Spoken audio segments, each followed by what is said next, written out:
ہمارے چینل میں خوش آمدید۔ تو چلیے شروع کرتے ہیں آج کی کہانی۔ تم نے مجھے جاہل کہا ہے، اب تم جہالت کی حد دیکھو گی۔ تمہیں سردار جہانگیر سے دشمنی مہنگی پڑے گی۔ ٹیبل پر ہاتھ مارتے جہانگیر آفس سے باہر نکل گیا۔ جہانگیر امریکہ سے پڑھ کر لوٹا تھا اور گاؤں کا نیا سردار تھا۔ وہ زمین کی فائل سائن کروانے کلکٹر نیہا کے پاس آیا تھا، جس نے اسے ظالم اور جاہل سردار سمجھ کر سب کے سامنے بے عزت کر دیا۔ کچھ دن گزرے جب جہانگیر نے نیہا کے بیمار باپ کو دھمکا کر نیہا سے شادی کا کہا تو نیہا کے باپ نے اسے راضی کر لیا۔ پر جب نکاح کے دن اس نے دولہے کے روپ میں جہانگیر کو دیکھا تو انکار کرنا چاہا، پر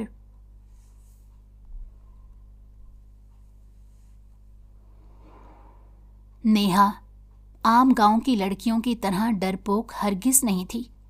اس کے باپ نے اسے شیرنی کا لقب اسی لیے دیا تھا کہ وہ حالات کا مقابلہ کرنا جانتی ہے۔ یہ جہانگیر کیا سمجھا کہ اتنے سالوں بعد پلٹ آئے گا تو عام عورتوں کی طرح اسے معافی مانگنے پر معاف کر دے گی۔ وہ کسی کو اجازت نہیں دیتی کہ کوئی اس کی روح کو تڑپائے۔ جہانگیر کا باپ اسے بہو ماننے پر راضی نہیں تھا، تبھی تو گھر کے سارے کام نیہا سے کروائے جاتے تھے۔ میرے پاؤں آج تو سچ میں ٹوٹ گئے، یا خدا اس جیل سے نکلنے کا راستہ بنا دے۔ حسب عادت اونچی آواز میں بڑبڑاتے ہوئے وہ جس وقت اپنے مخصوص روم میں داخل ہوئی، اتنے سالوں سے یہی کمرہ اس کی آرام گاہ تھا۔ نہ جانے ان لوگوں نے یہ کمرہ اسے نہیں دیا تھا، شاید چاہتے تھے کہ وہ اس کی یادوں کو دیکھ کر تڑپے۔ تبھی تو اسے یاد نہیں رہا کہ اس کمرے کا اصل مالک پہنچ آیا ہے۔ اچانک ہی دروازہ بند ہونے کے ساتھ ہی کسی نے جارحانہ انداز میں اس کا بازو دبوچے اسے اپنی جانب کھینچا تھا۔ یہ لڑکی اتنی ظالم کیسے ہو سکتی ہے؟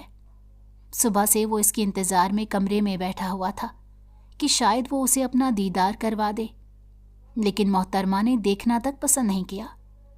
اس کی بے اتنائی جہانگیر کے دل کو جلا رہی تھی۔ نیہا اس افتاد کے لیے تیار نہیں تھی، جب ہی بری طرح لڑکھڑا کر مقابل کے وسیع سینے سے جا لگی اور حیرانی سے اپنے سامنے کھڑے اس شخص کو دیکھنے لگی جس کی آنکھوں میں غصہ بھرا ہوا تھا۔ اس کا ماتھا جہانگیر کے چٹانی سینے سے ٹکرایا تو اسے دن میں واقعی تارے نظر آ گئے، جیسے کسی پتھر میں اپنا سر پھوڑ لیا ہو۔ پہلے تو وہ اس سچویشن میں گھبرائی، لیکن پھر اس کا غصہ پل میں عود آیا تھا۔ جہانگیر جیسا بزدل انسان جو عین وقت پر میدان چھوڑ کر بھاگ گیا تھا، اب کیا توقع کر رہا تھا کہ اس کے آنے پر راستے میں پھول بچھا کر بیٹھے گی؟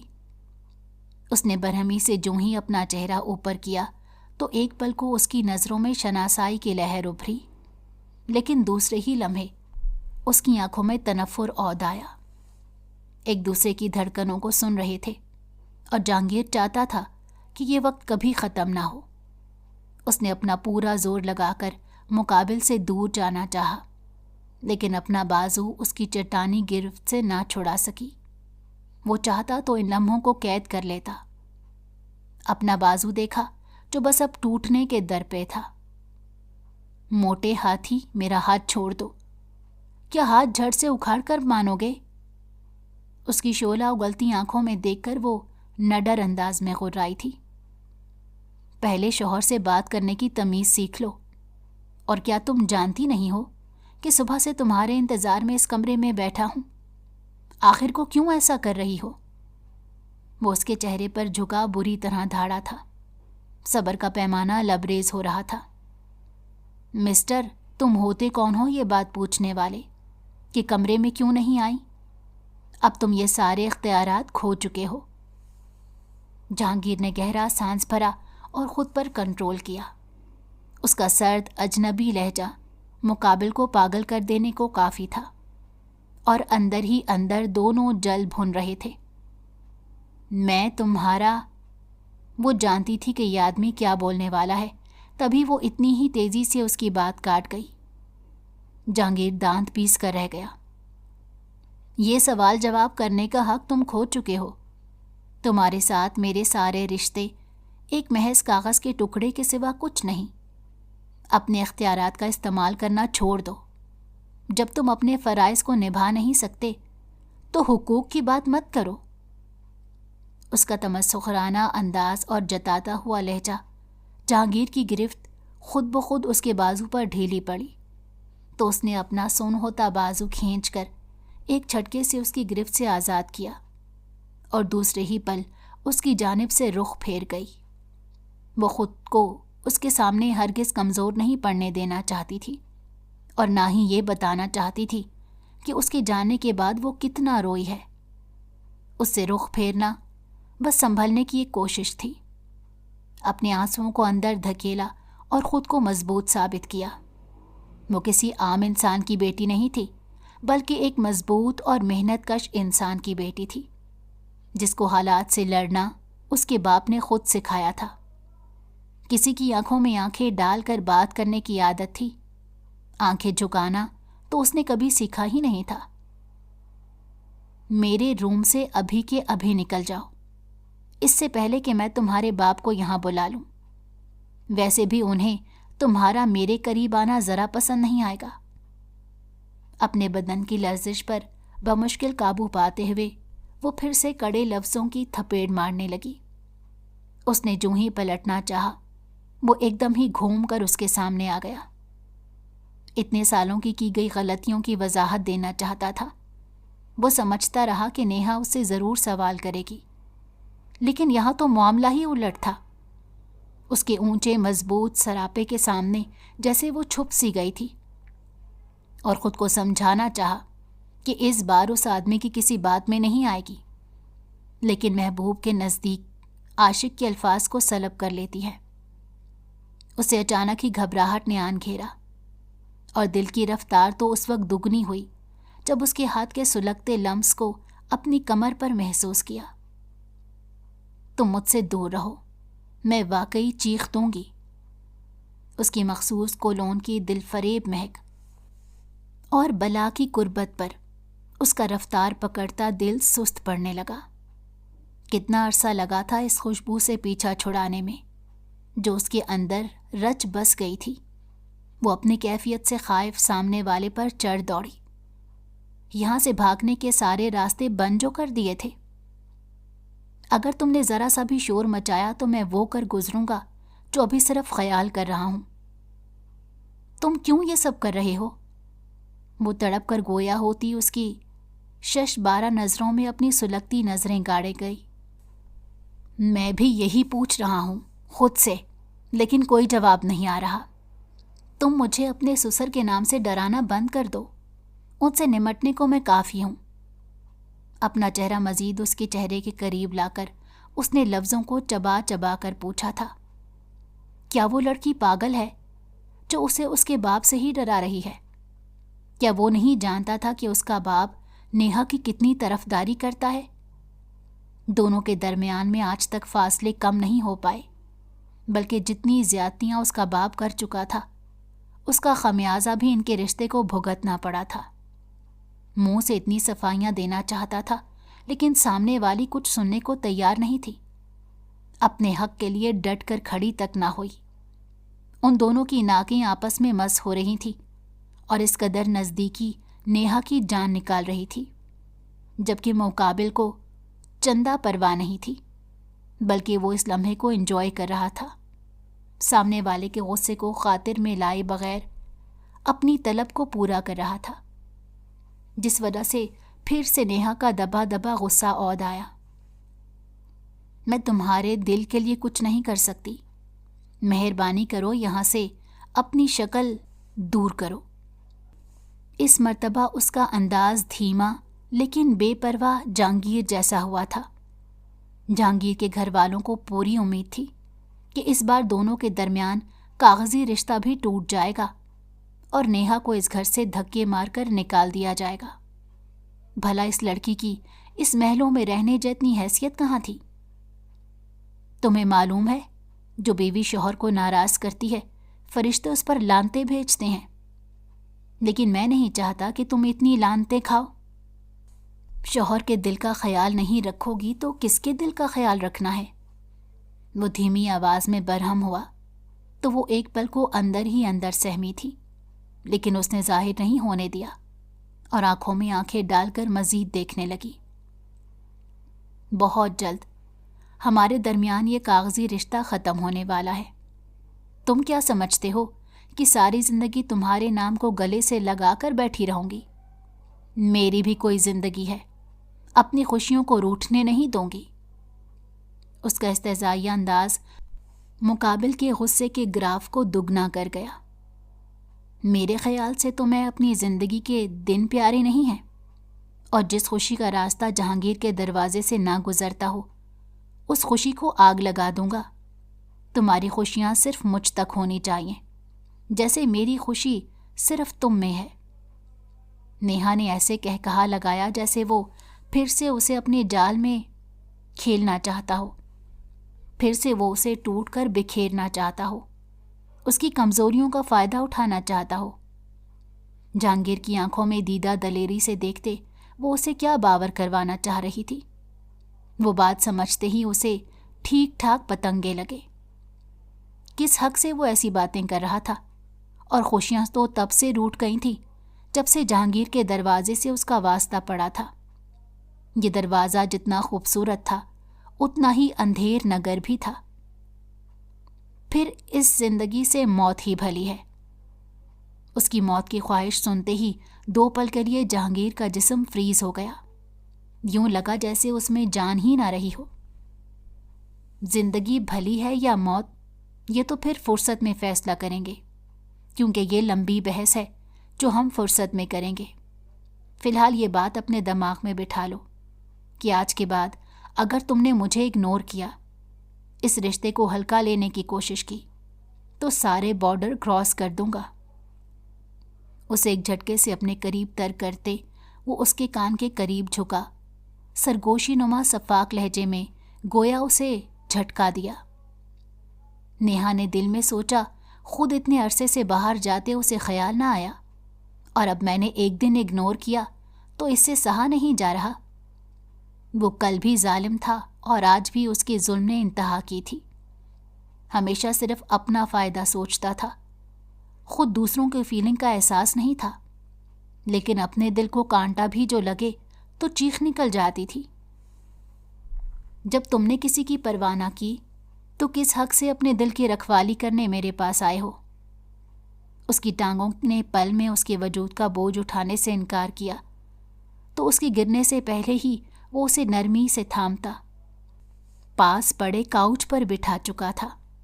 وہ ٹھنڈی پڑ چکی تھی اور صبح سے کچھ نہیں حلق میں اتارا تھا۔ جب نوالا توڑتی تو اس ظالم کا خیال آ جاتا اور لہجہ تک کڑوا ہو جاتا۔ تم ٹھیک ہو؟ اس کے قدموں کے قریب پنجوں کے بل بیٹھتا وہ اس کا ہاتھ تھام کر سہلاتے ہوئے ارد گرد سے غافل ہو چکا تھا۔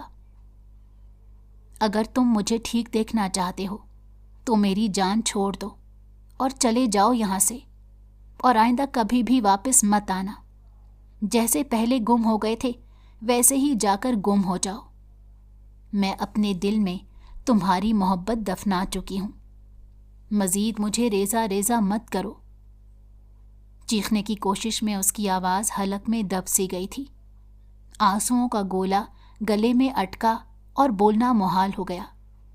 اس کے اوسان ساتھ چھوڑنے لگے تو وہ زکام زدہ لہجے میں کہتی، مکمل طور پر اپنے ہوش و ہوا سے بیگانہ ہو گئی۔ جہانگیر کا دل تیزی سے دھڑکنے لگا۔ اس کے تو چھکے ہی چھوٹ گئے تھے، یہ بھی نہیں سوچا تھا کہ ایسا بھی کچھ ہو سکتا ہے۔ ہاتھ پاؤں سہلاتے ہوئے وہ خادمہ کو آواز دینے لگا، جبکہ نیہا کی حالت اس کی رگوں کو کاٹنا شروع کر چکا تھا۔ پلیز ایک بار آنکھیں کھول لو، پہلے جیسا مضبوط نہیں رہا، مجھے تمہارے سہارے کی ضرورت ہے، یوں مجھ سے خفا مت ہو، وضاحت دینے کا موقع تو دو۔ خادمہ حیرانی سے اپنے چھوٹے صاحب کو اس لڑکی کی قدموں میں بیٹھے دیکھ رہی تھی۔ اسے اپنی آنکھوں پر یقین نہ ہوا کہ یہ اس کا وہی صاحب ہے جو اسے تنہا ان ظالم لوگوں میں چھوڑ گیا تھا۔ اسے نیہا کی حالت پر ترس آیا تھا۔ نیہا اپنے گاؤں کے لوگوں سے ذرا مختلف تھی۔ اسے زندگی جینے کا شوق تھا اور اس کے خوابوں کو پر لگانے کے لیے نیہا کے والد ہی کافی تھے، جو اپنے دور کے کافی قابل ہیڈ ماسٹر تھے۔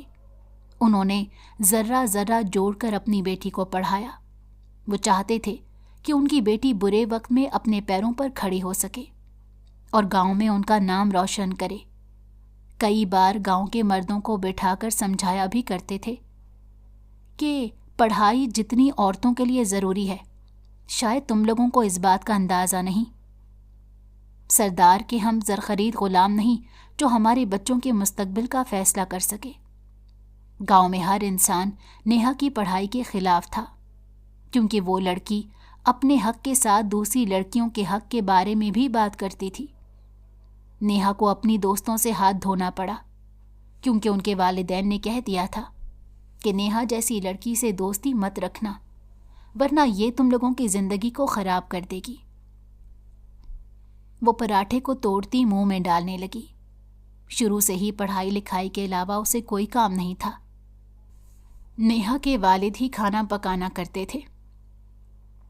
ابا، تو میرا اتنا خیال رکھتا ہے کہ اب میرا دل کرتا ہے ساری عمر تیرے ساتھ گزار دوں۔ صبح سویرے اپنے باپ پر ایسا ہی پیار آتا تھا۔ دونوں لڑ جھگڑ کر پھر سے دوست بن جاتے تھے۔ تیری پڑھائی لکھائی ختم ہو چکی ہے، اب تو اگلے گھر جانے کا وقت آ چکا ہے۔ کب تک مجھ سے روٹی بنوا کر کھاتی رہے گی؟ نیہا کی والدہ کا انتقال اس کے بچپن میں ہو چکا تھا۔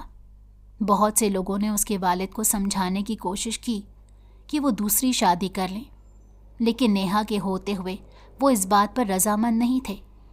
کہنے لگے اگر دوسری عورت میری بیٹی کو پیار نہ دے سکی تو قیامت کے دن اپنی بیوی کو کیا منہ دکھاؤں گا۔ دونوں ایک دوسرے کے دوست اور ہمدرد تھے۔ کیا آپ مجھے ایک روٹی بنا کر دیتے تھک چکے ہیں جو اگلے گھر جانے کا بول رہے ہیں؟ وہ منہ بنا گئی، لیکن گھڑی کی سوئی پر نظر پڑتے ہی خداحافظ کہتی تیزی سے گھر سے باہر نکلی اور گاؤں کی کچی سڑک پر چلتے ہوئے اس کا ٹکراؤ ایک بدتمیز انسان سے ہوا۔ "What the hell!" اتنے کہتے ساتھ وہ کچھ لمحے کو رکا تھا کہ گاؤں کی لڑکیوں کو بھلا انگریزی بولنا کہاں آتی ہوگی۔ اپنے آپ کو کمپوز کیا اور اردو میں فقرہ ادا کرنے لگا۔ "اندھی ہو، نظر نہیں آتا کیا؟" جہانگیر کم آواز میں مگر انتہائی غصے میں بولا۔ نیہا اپنی تیز رفتاری میں سامنے سے آتے شخص کو دیکھ نہ سکی، تبھی سے دھیمے سے معذرت کرنے لگی۔